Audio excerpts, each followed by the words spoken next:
Support comes from Hampton Roads Community Foundation, carrying out your charitable wishes forever. Whether it's helping shelter animals, feeding the homeless, enhancing the arts, or supporting students. Learn more at leaveabequest.org.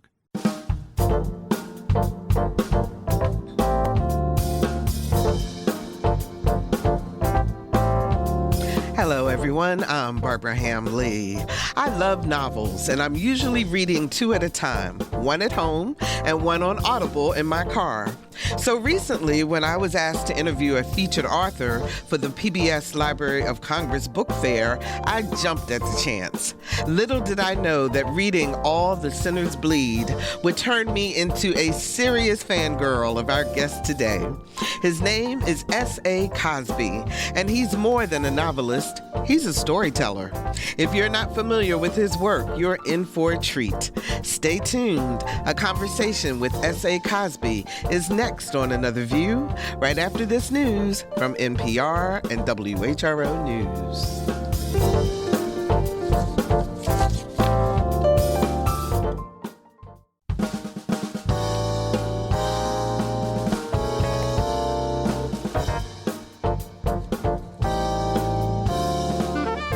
Discussing today's topics from an African-American perspective, this is Another View. Good afternoon, everyone, and welcome to Another View. I'm Barbara Ham-Lee.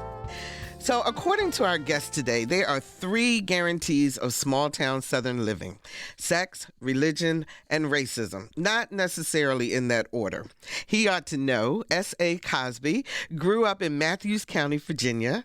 He's a New York Times bestselling author, recipient of several literary awards, and he's cornered the crime noir novel market with his books, including the latest one, All the Sinners Bleed.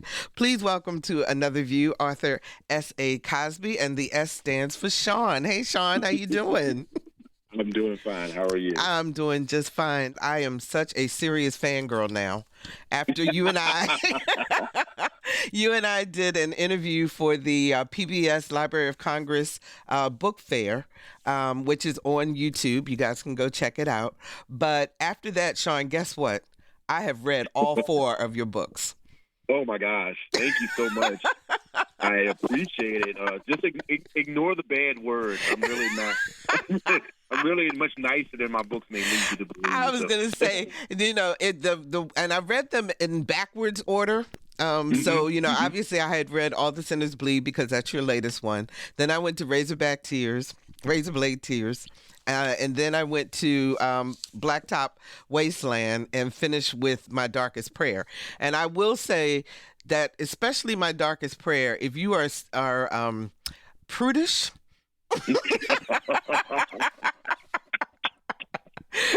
you may want to approach that book cautiously.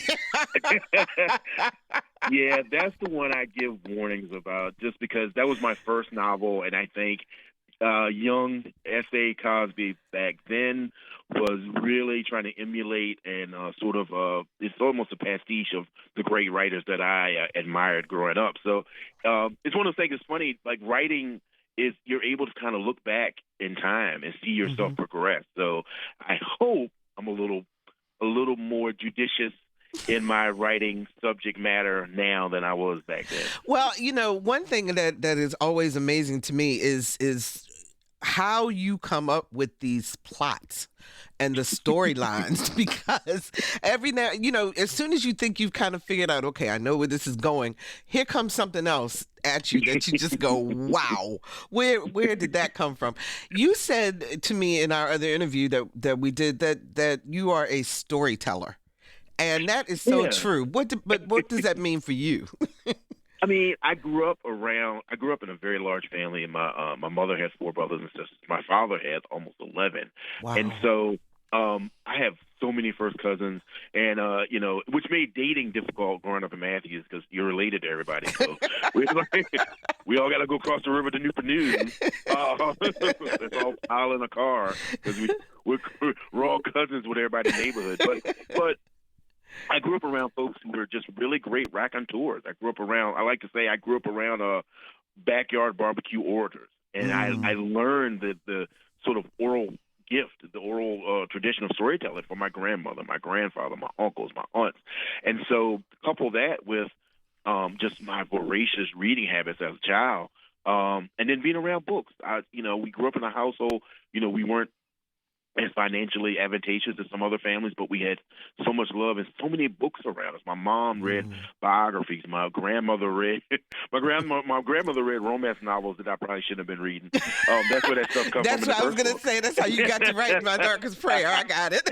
Yeah, my uncle read detective novels like Mickey Spillane and John D. McDonald and Ross McDonald, and then my aunt who lived next door read Stephen King novels and horror novels. And so I was just always surrounded by storytelling. So between hanging out with my uncles around the grill during a barbecue, or hanging out with my aunts when they were making Thanksgiving dinner, or just sitting around listening to my mom tell stories, I've always been surrounded by storytelling. So it's been something that's been in my blood my whole life. That's so cool. And, it's really cool also to listen to or read about the references to our area, to Southeastern Virginia, in your stories. So it just kind of really makes it come alive, especially for those of us who live here.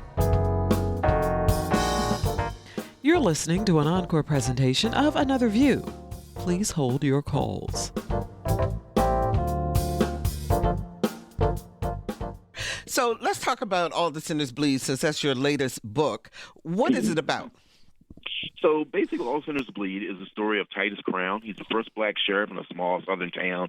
On the one-year anniversary of his election, there's a tragic shooting at a school, and a local teacher is murdered by a former student, and then that former student is confronted by Titus's deputies, and that former student dies as well. And in investigating the shooting, Titus uncovers a horrific crime right under the noses of everyone in town, that the teacher, the student, and a third mystery person were a trio of serial killers, and their victims were young, teenage black boys and girls. And so Titus finds himself drawn to this mystery.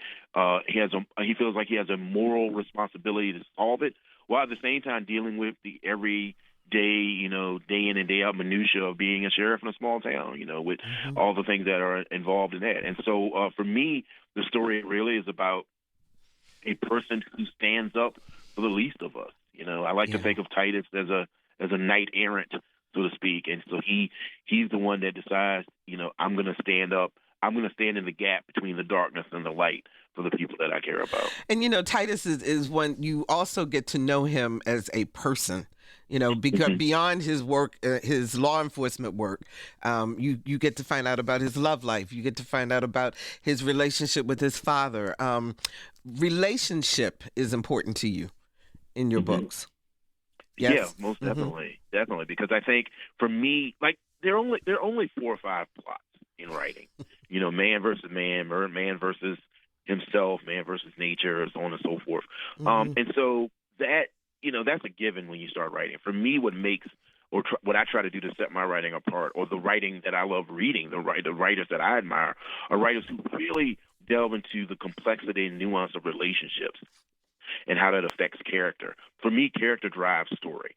The plot is the car, but the character is the person behind the wheel. And so that's what I always try to emphasize and focus on when I'm writing. So where do your characters come from? How do you, in all of your books, I mean, does something just kind of pop in your head and you go, that might be interesting? Or where do they come from? I'm laughing because everybody that I know that I went to school with, everybody wants to be in the books. Like everybody, it's like, is that person me? Is that based on me? Or what I love is when they pull me aside and surreptitiously kind of whisper, is that person based on so-and-so? And so and I always say yes, because everybody's in the books. Everything that I've experienced is in the books. But as far as the characters, they're amalgamations of people I grew up with, people I knew, people I admired. Sometimes I like to say that they're people that I knew turned up to 11, both in the negative and the positive. And so I try to take everything I grew up with, everything that I was surrounded with as a child, and I take that to make what I hope are true characters and not caricatures. And I think, especially as a Southern writer, you see that a lot or in other fiction sometimes, that Southern characters, rural characters, are caricatures. They're parodies of what we really experienced growing up in rural Virginia, rural North Carolina, rural South Carolina, etc. And so for me, it's very important that my characters are real people, that they're fully fleshed out individuals with highs and lows, with good and bad points. And so for me, again, that's what drives the story. It's a murder mystery is a plot as old as Cain versus Abel, but for me, it's the characters that add a different flavor to it, and that's what I'm so focused on when I write. So how long do your characters live with you after you finished the book? Oh, man, they sometimes they never leave. It's funny. By the time I get to when I start a book, a lot of times I have a very clinical way of looking at the characters. These are the characters. It's almost like chess pieces I'm putting in place. But by the end of the book, I care about these. They become real people to me. I worry about them. I want the best for them. And so they stay with me for a long time. I put them through a lot. But yeah, they do go through a lot. Yeah. So is Titus going to find love eventually? Is Titus coming back to us at some point? Oh, my God. Poor Titus. He's just, the thing about Titus, and I think one of the reasons I wanted to really put his love life in the book is because I was very interested in how, there's an old line, to stare into the abyss, be careful the abyss doesn't stare back at you. And I was really fascinated about people who choose to stare into the abyss, people who choose to face evil. How does it affect not only your professional life, like you said, as a law enforcement officer, but how does it affect your life as a brother, as a son? There's a line in the book where one of Titus's, a lady that Titus had a past relationship with, says to him, you're a really good boyfriend, but you're terrible at relationships. And I thought that was important because I think Titus wants to be a good boyfriend, but he's seen so much and been through so much. Sometimes it's difficult for him to be open, open emotionally. But I hope if he comes back that he'll find some happiness down the road. I hope so too, because I really like Titus. But now in Razor Blade Tears, though, you really, so let me back up. You talk about in Southern living, in Southern writing, there's certain tenets that are a part of the life there. So sex, religion, racism, classism, and in Razor Blade Tears, you really take on the whole idea of homophobia, as well as the violence and everything that surrounds that, but also the whole idea of racism and these two, this black father and this white father, and their individual homophobia, but then also having to deal with each other on a racial level. Yeah, that's a lot. Really it is. It's a lot. It sounds heavy, and it is, but I try to keep the plot moving along. I try to keep the story singing. Thank you so much for saying that. I really appreciate that. For me, I think if you grow up in the South, racism is a problem for the entire country, but I think in the South specifically, you are confronted with it in such a visceral way. I grew up, in a small town, like many small towns across the South. My town's not unique. That have, soldier statues to Confederate soldiers celebrating, the rebellion against the United States. And as a black person who is a proud Southerner, I don't say that lightly. I'm a son of the South, and I'm proud to be from the South. Yeah. But I think, to paraphrase James Baldwin, because I love the South, I reserve the right to criticize it. Because I know it can be better than what it is. And so a lot of times with Razor Blade Tears, I wanted to show that a lot of times, if you're a Southerner, whether you're black or white, you have more in common with each other than you have from someone from the North or from the western part of the country or from the Midwest.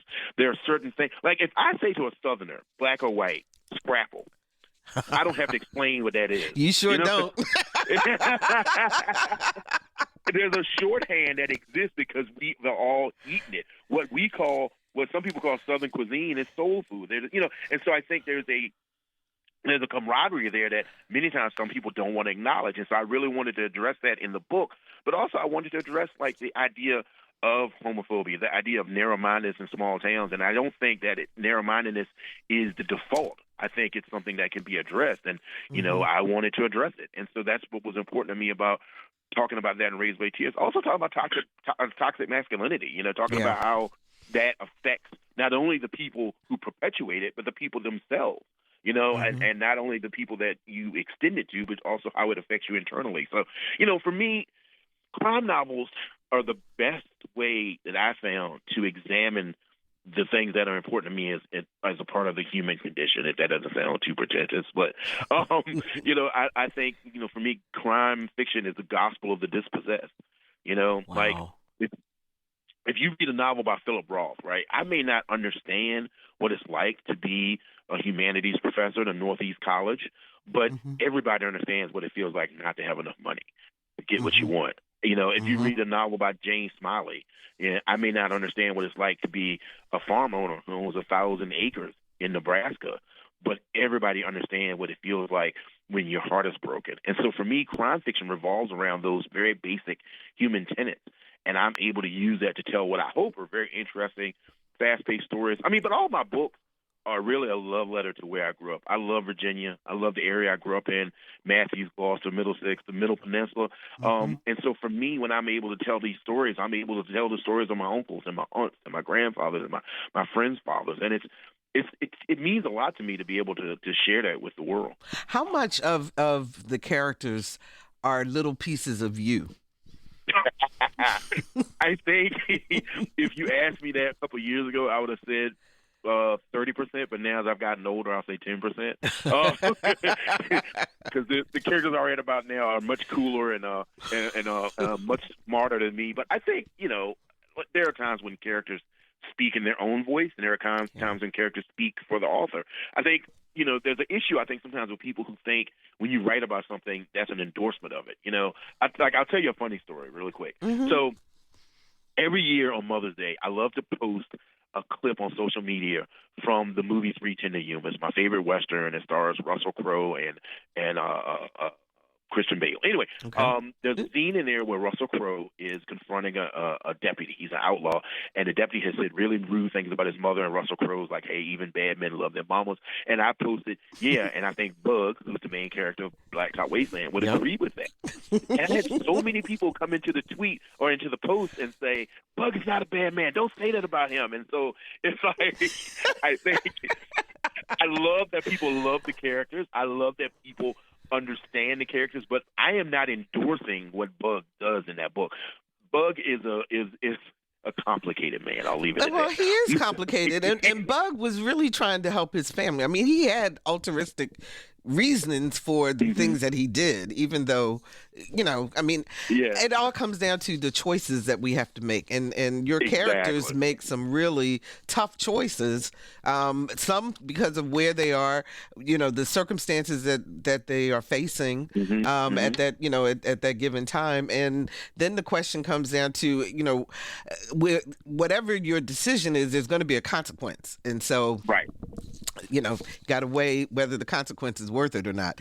757-440-2665 or 1-800-940-2240 are the numbers to call to join our conversation. Have you read any of S.A. Cosby's crime noir novels? Give us a call. Tell us what you think. 757-440-2665 or 1-800-940-2240. So, you are like this giant of an author now, and even Barack Obama had you on his, must-read list. Go ahead, dude. That's pretty cool.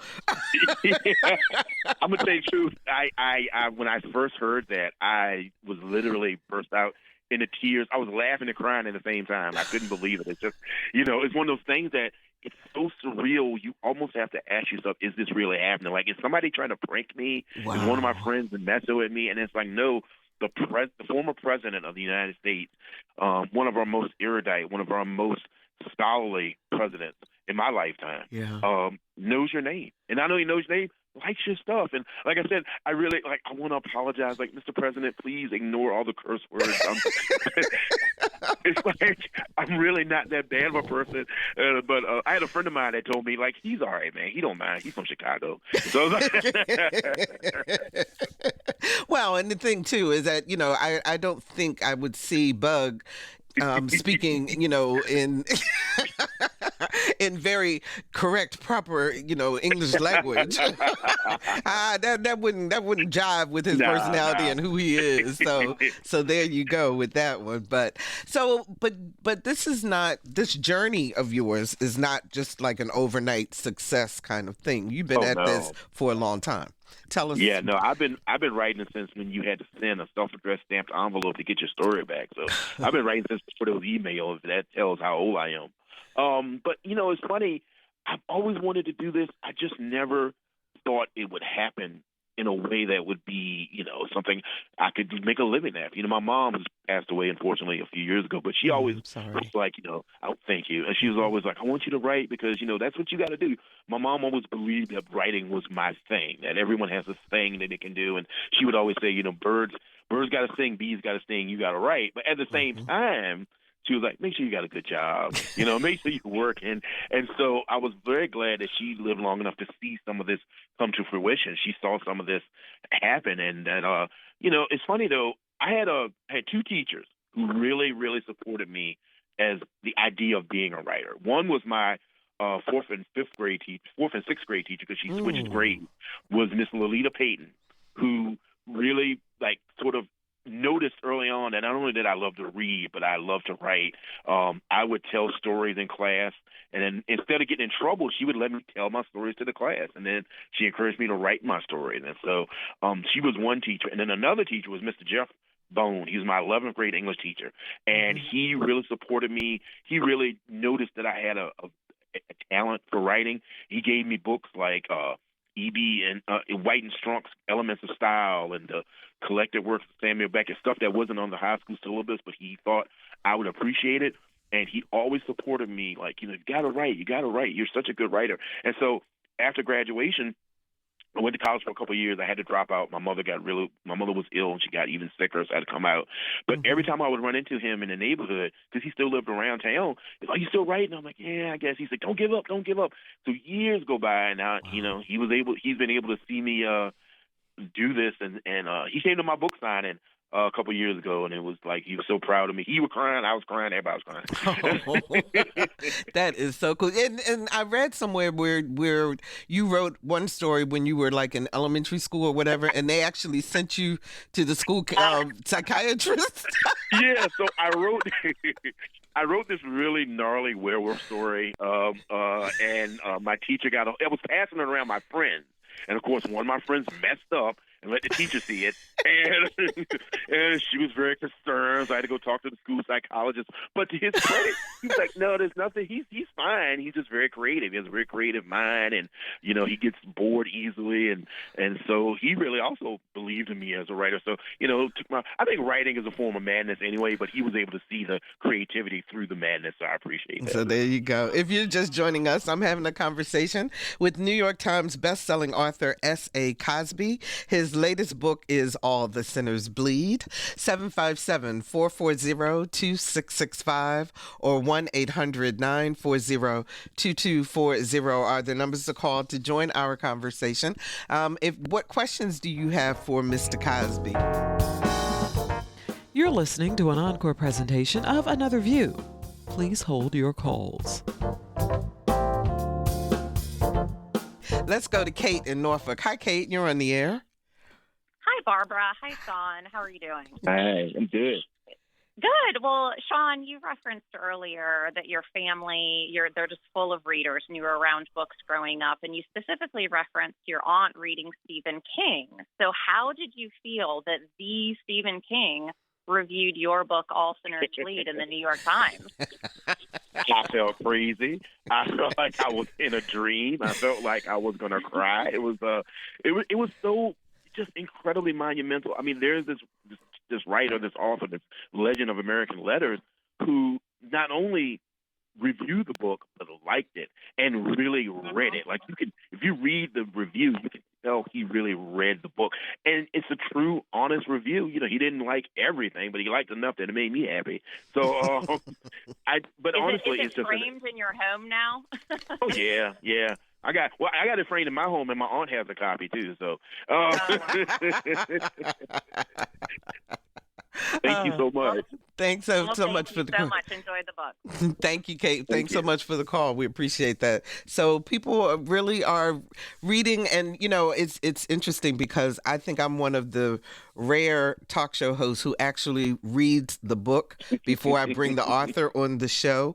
But I wonder for you, as now that you're really into the interviewing and talking with people about your books and so forth, do you feel like it is the PR questions they send ahead, or are people really delving into what you're about and having a good interview?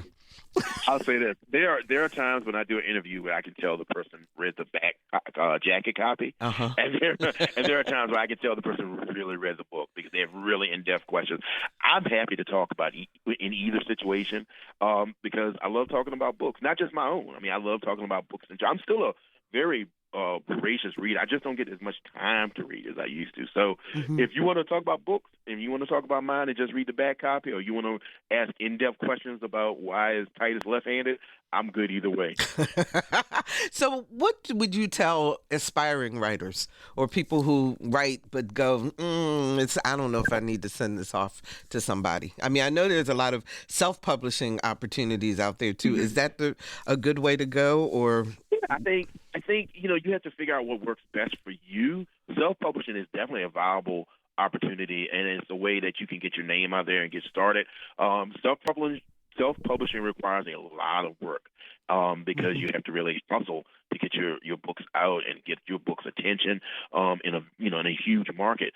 But I think whatever route you go, whether traditional publishing or self-publishing, the thing that you have to have in your mind is you have to be able to take criticism, both negative and positive. You have to be able to have a thick skin. I think that's the most important thing. If this is for you, if writing is the thing that you feel like you're supposed to do, then you won't be happy doing anything else. I had dozens of other jobs, and I think I was pretty good at them. For years, I was like a retail manager for 11 years.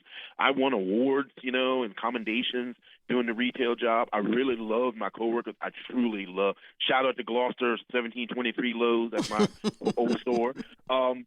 And I love those folks, but I never was as completely happy and complete as I am now writing. I was writing then part-time, writing on my lunch break, and that's when I felt most like myself. Writing is the thing that makes me feel like this is who I'm supposed to be. And I think if you're a writer or somebody aspiring, I'll tell you like this, like Walter, I'm a name drop now. Walter Mosley told me once. I've met him a few times. But he told me, it doesn't matter whether you're published or not. If you complete the story you intend to write, then you're a writer. And I think, but at the same time, if you want to be professional, if you want to make this a career, you have to be prepared to get rejected. My first book, Darkest Prayer, was rejected over 60 times. Really? And so what gave you that? So was it just that whole desire to really get this book out there that made you keep going? Because 60 times is a lot to not say never mind. I think that and a little bit of spite. But more so, I just felt like this is what I'm supposed to do. I think there's a bit, like I said, there's a bit of madness and stubbornness when it comes to the arts, and I just felt like I'm just going to keep going. Because if you had asked me 10 years ago, what's my goalpost? What's my ultimate goal? It was just to get published. It was just to have somebody other than my mother and my brother see my books and like them. I never thought about New York Times bestseller list. Never thought about being on Barack Obama's summer reading list or movie adaptations. All I wanted was for people to see my writing. And I think that sort of drive is what sustains you when you get the 60 rejection, when you get the bad reviews, when you get the negative reactions, is that this is the thing I'm supposed to be doing, and this is where I'm supposed to be, and nothing can shake me from that realization. So, Sean, let me ask you this then. How do you deal with the editing process? Because I'm sure that first manuscript, when you finish writing it, then you have to take it to someone else who's going to edit. And a lot of times people have issues with others editing their work. How do you handle that? For me, there are things in the books that I feel are non-negotiable. There are things that I'm not going to change. There are things that are really representative of the story and the message I'm trying to get across. However, there are things that are not lines in the sand. And I think when you get a really good editor, and I'm lucky that I have a really good editor at Flatiron, shout out to Christine Koprash, who understands what you're trying to do, then the editing process doesn't become a negative. It doesn't become a whittling away or a cutting process. It becomes a process to make things better. And so when you get an editor that really understands you, he or she or they are going to make you better. They want you to be better. And so, we all as writers, as creative people, we have our excesses. Like if you read my early stuff, I'm addicted to similes and metaphors. There's like 12 simile metaphors on every page. And I've learned to pare that down. Less is more. And I think when you meet an editor who really gets that, you don't mind their changes. You don't mind their suggestions because it's all in service to a better story. And so for me, that's the way I look at it. And my editor knows there are certain things that I'm not going to change. There are certain things I'm not going to compromise on. But at the same time, I think art is supposed to be among the masses. It's supposed to be among the people. And if you don't compromise, if you don't learn to take constructive criticism, then the only people who are ever going to see your art are you. Right. And that's not what you're meant to do. Yeah, you want to get it further than that. We got a couple calls holding. Let's go to Ed in Hampton. Hi, Ed. You're on the air. Ed, can you turn your radio down, please? Yes, my name is Ed O'Donnell. Hi. I called you a couple of weeks ago about that wonderful program that you had about the storyteller. Oh, yes. I remember Ed. Yes. So, what's your question? What's your question for? I'll tell you what. Okay. First of all, congratulations to this wonderful author. He's new to me, but I will buy all of his books. Oh, thank you so much. All of them. Thank you so very much. You're what I hear this morning is the first time I've heard of you. That's wonderful. Yeah. I have a comment though. Go ahead. There's somebody. Somebody, I don't know if you heard of him. I'm sure you have. Pat Conroy. Yes. Conroy. He was from the Southern. Pardon me? He wrote the book Prince of Tide. Pat Conroy. Well, he wrote. He is one of my contemporaries. I am 83 years old and an avid reader. He wrote books that were made into movies, including The Great Santini. The Lords of Discipline, The Prince of Tides, Beach Music. He started just from writing stories about his life. There were two people in his life. One was in grade school. This teacher felt a spark in what Pat was writing in compositions, and he encouraged Pat to continue writing. Also, Pat in later life went to the Citadel, graduated first in his class, and one of his teachers there, in fact, he wrote the first book called The Boo, B-O-O. That was his teacher. That was his nickname. Okay, Ed, let me do this. Let me let Sean speak to you because I think I know where you're going, and this is about the influence of teachers and on these writers. So let me let him respond because we got a bunch of calls that are hanging out there. But I appreciate your phone call. Thanks so much for calling. Sean, you want to respond to that? Because if your teachers had not encouraged you, would that have been a bad thing? Yeah, I think for me, and also just to jump on what Ed said, Pat Conroy was one of our great American writers. I love Prince of Tides. But, for me, teachers, other than my mother, they're the most powerful influence in my life because they believed in me, and they don't have to. Your mama is always going to think you're a good writer, a good artist, a good actor, a good, you can get on a guitar and only know two chords, and your mama's like, he's the next Jimi Hendrix. But, but a teacher believes in you because they see that in you. And for me, they just mean the world to me. Absolutely. Let's talk to Mike in Norfolk. Hi, Mike. You're on the air. Hey, Barbara. Hi. Really enjoying your show today. And Sean, it's an honor to talk to you and listen to you. And I've read 3 of your books, so they're terrific. I tell everybody about them. Thank you. I just wondering about your writing process, if you could talk a little bit more about it. For instance, you mentioned Walter Mosley. he had a book. He says there's two different types of writers. One who does all this outlining, and one who just starts and flows. Do you have a concept of where the book is going, or just kind of? Oh, that's organically? Mike, thank you so much for the call. Before you answer, Sean, let me just tell folks, this is Mike Nepler. He is a former reporter at the Virginian Pilot, and he was the one who first told me about S.A. Cosby. Oh gosh, thank you so much, Mike. I appreciate it. I owe you a crab cake down at the oceanfront. But for me, I'm sort of a hybrid. I don't like to do extensive outlining, but I do like to write pretty extensive synopses. I don't know the plural of synopsis, but I do write a pretty extensive synopsis about the story, and basically it's sort of a stream of consciousness type thing where I'm just telling myself the story. Like for Black Dot Wasteland, it's like, oh, there's a guy who's a mechanic and he used to be a getaway driver and he has a family and he's trying to get out of poverty, and what does that look like? And then so that's me telling myself the story. And then from that, I extrapolate the larger story at hand, the book.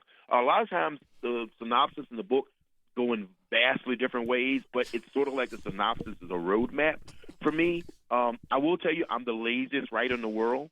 I try to get everything I can in the first draft so that I don't have as much work to do on the second one. I have friends. I have a friend named Jordan Harper, who's an incredible writer, wrote Everybody Knows, a really great crime novel set in California, who writes dozens. Like, he writes 5 and 6 drafts. I ain't got time for all that. Like, I just... But do you sit down? I mean, like when you wake up in the morning, do you go, okay, it's 9 o'clock, so I'm going to spend from 9 until noon writing? Or does it just hit you in the middle of the day and you have to go off and start writing? I grew up really, really poor, and so I am too poor to wait for inspiration. And so I get up at 9:30. Around 10 o'clock, I start writing. I write to about 2, especially when I'm in the process of really in the meat of a book. A lot of times at the beginning of a book, it is more nebulous. It's more, let me see how I feel, let me write, let me sketch some ideas. I go on, I don't know, I don't want to give a unearned advertisement, but I go on Pinterest a lot. I'm a very visual writer, so I'll pull up like pictures of drag races, or I'll pull up pictures of small towns or creepy woods or Southern Gothic aesthetics, and I write little vignettes about the pictures. And then sometimes they make it into the book, sometimes it doesn't. I do that a lot when I'm stuck. If I ever get stuck, I'll just look at a bunch of pictures and sort of get inspiration from that. But, my process is usually 1 to 2 drafts and then a final draft. I try not to do more than that because, like I said, I'm really lazy. That's why I make up all my small towns. I set the stories in small towns that I make up, and then I use real locations as sort of bellwethers and points of interest around the town. But the actual little towns, I make them up, because I don't want to do all the geography. You don't want to do the research. Yeah. Oh, my goodness. So 440-2665 or 1-800-940-2240 are the numbers to call to join our conversation. I got an email this morning from Kat Sharp. And she says, I'm looking forward to your interview with S.A. Cosby today. Everyone here in Mathews is so proud of him. I enjoy seeing his books face out in every indie bookstore we visited this year. We are especially grateful to Sean for the generosity he showed to a fellow writer in Mathews County. Sean met with us, read a pre-publication manuscript of Swing Bridge, and provided a beautiful blurb for the back cover of our book. Secretly, I'd like to see an in-conversation sometime with S.A. Cosby and Bronwyn Hughes, 2 Mathews voices from very different perspectives. How much are writers supportive of each other? Is it competition or is it really, I got your back? You know what's funny? So I write mainly crime and suspense, and in my subgenre, it is so much support. Like, we all look out for each other. I think, again, I'm going to name drop again, so bear with me. That's okay. But I got to meet Dennis Lehane last year, and he is just he's one of my heroes. He's him and Walter. He's on my Mount Rushmore. It's Walter, it's Elmer Leonard, it's Dennis Lehane, it's, Sarah Paretsky and Sue Grafton. or the people that I admire so much, and I've gotten to meet a few of them. And Dennis said, I think crime writers look out for each other because we're sort of the redheaded stepchild of literature. We don't get as much respect as maybe we deserve, but as he said, everybody likes our sales. But but I think in crime fiction, because it's such a big cake, and it's so many different slices.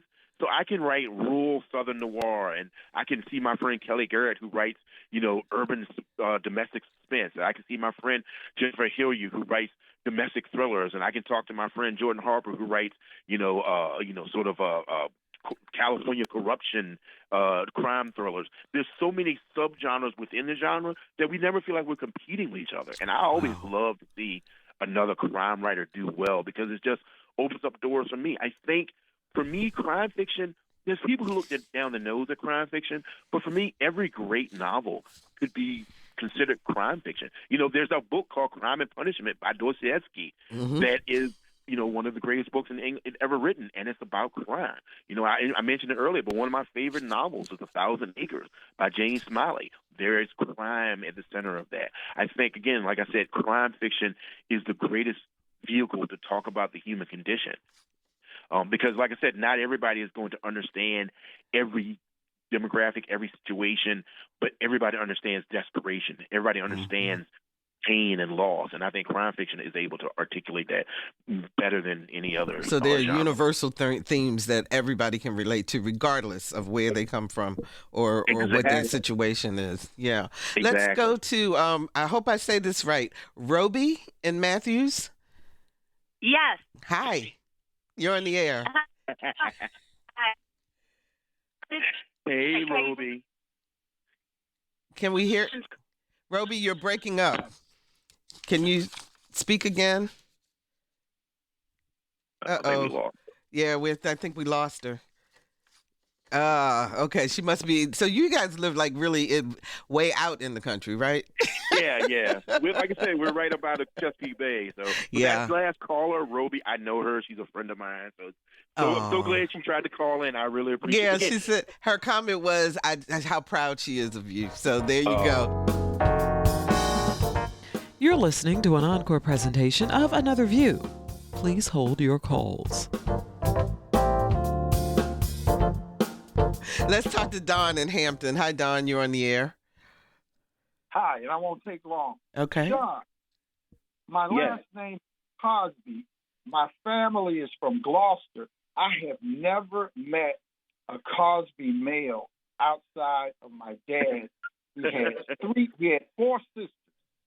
And my brother and I are stuck in the family tree sideways because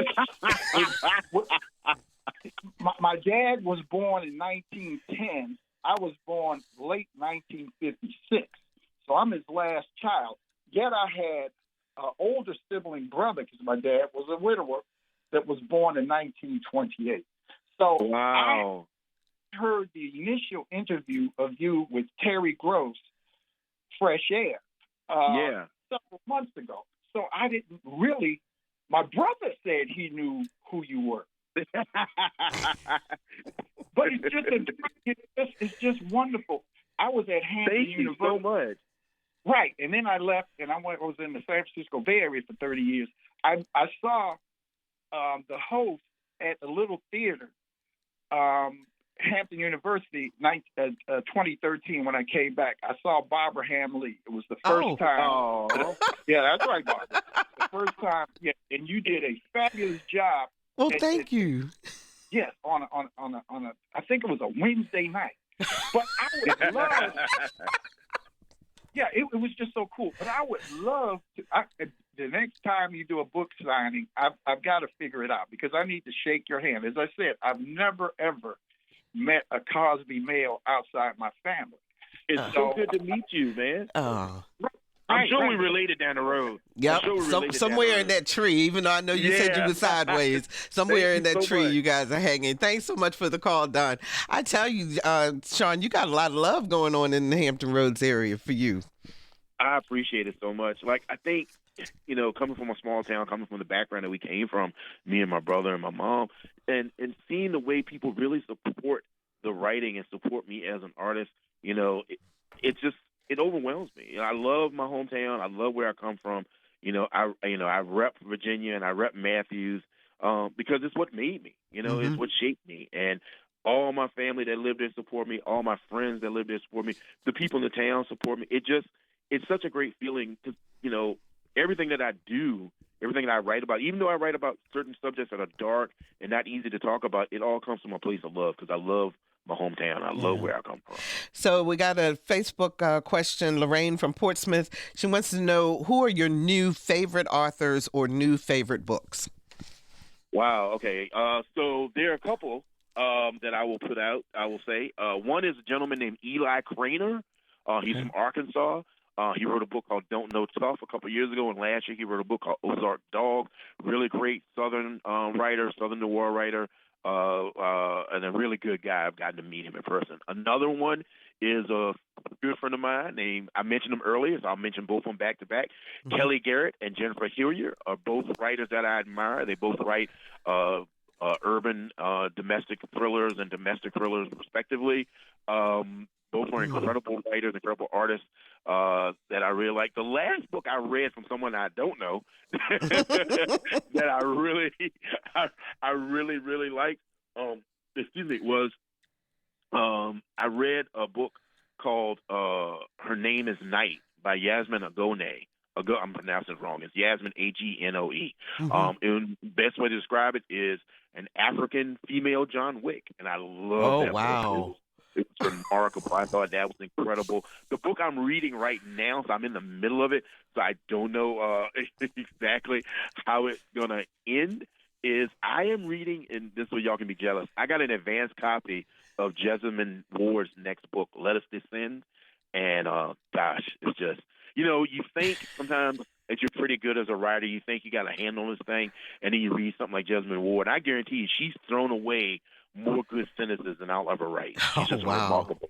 Yeah. So, Sean, which of the 4 that you've written so far that are bestsellers, have all been bestsellers, which one's your favorite?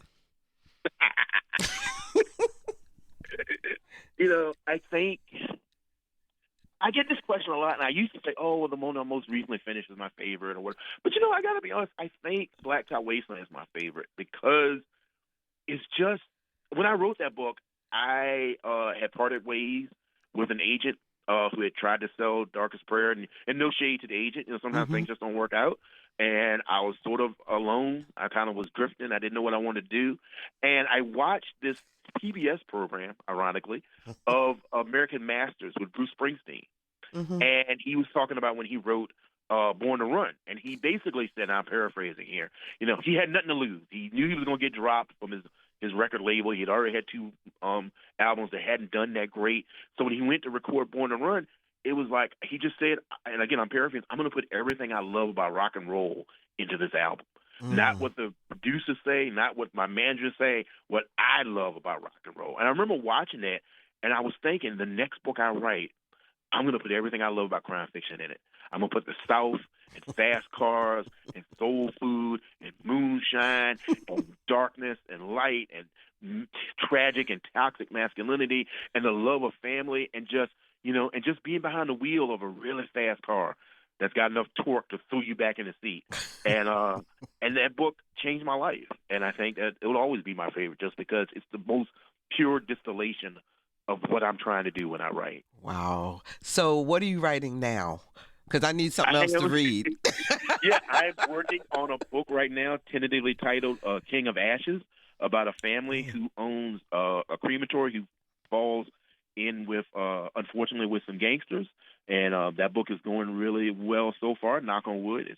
It's about family dynamics, about, how we sometimes fall into roles in our families that maybe we didn't ask for and how those affect the rest of our lives. But it's also got a lot of crime fiction. There's a lot of opportunities for fun and interesting scenes when you have a crematory. So I'm working on that now. I'm also working on part 2 of the kids book that I did with Questlove. We're working on a title for that now, so I'm still working on it. I'm actually writing them both at the same time, so wow. Don't do that. But, now, I was going to say, now I know you're married, so how does Mrs. Cosby feel about all this? Oh, she loves it. She's ecstatic. She loves having an author in the house, and I wouldn't be doing all this if it wasn't for her. So Yeah.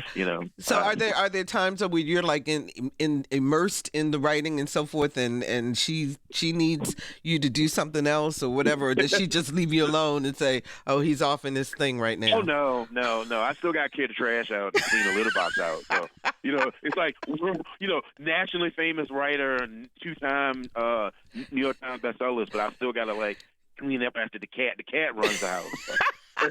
What's the cat's name? Flipper. Flipper. Yeah. How did that happen? He sounds like a dolphin. That's a whole story I can't get into. Okay, all right. So we got about a minute left. What do you want, final words that you want to say to our audience in terms of your books or in terms of writing? What do you want to tell people in terms of books and why they're important in your life?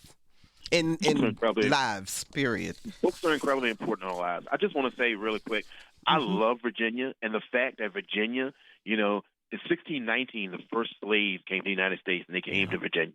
And the fact that you and I, are African Americans on the radio talking about books and letters and life and what we can achieve, that means the most to me. That's why I always rep Virginia. That's why I really love it. I go places, it's always 2 up, 2 down, because nothing is more important to me than the idea that what we can achieve once we put our minds to it. Absolutely. And it's so very well said. So his 4 books, the latest one is All the Sinners Bleed. And he also has written Razor Blade Tears, My Darkest Prayer, which was the first book. And which one? Oh, Blacktop Wasteland. How could I forget your favorite book? Absolutely. Thank you, Sean, so much for joining us.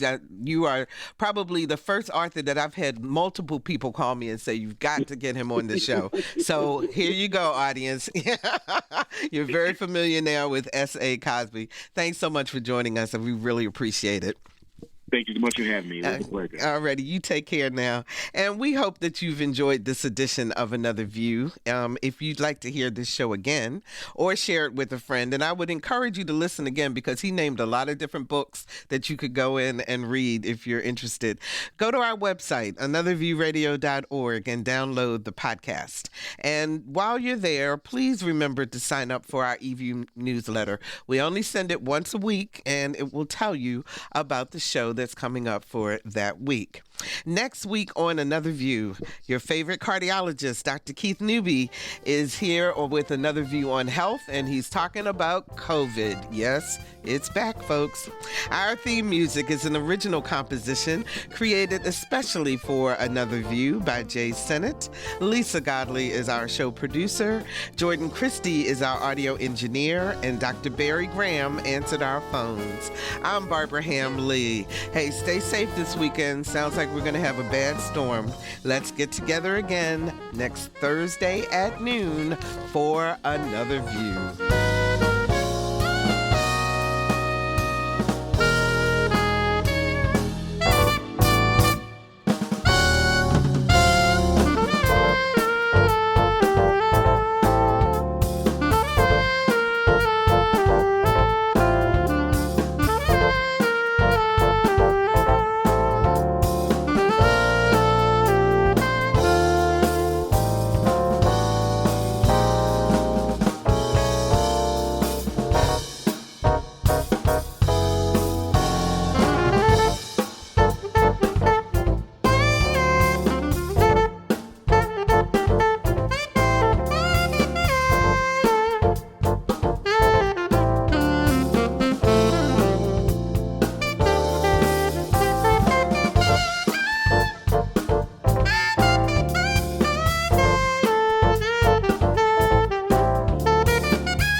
Support comes from Hampton Roads Community Foundation, partnering with donors from all walks of life to improve southeastern Virginia through grants, scholarships, and leadership initiatives. Learn more at hamptonroadscf.org.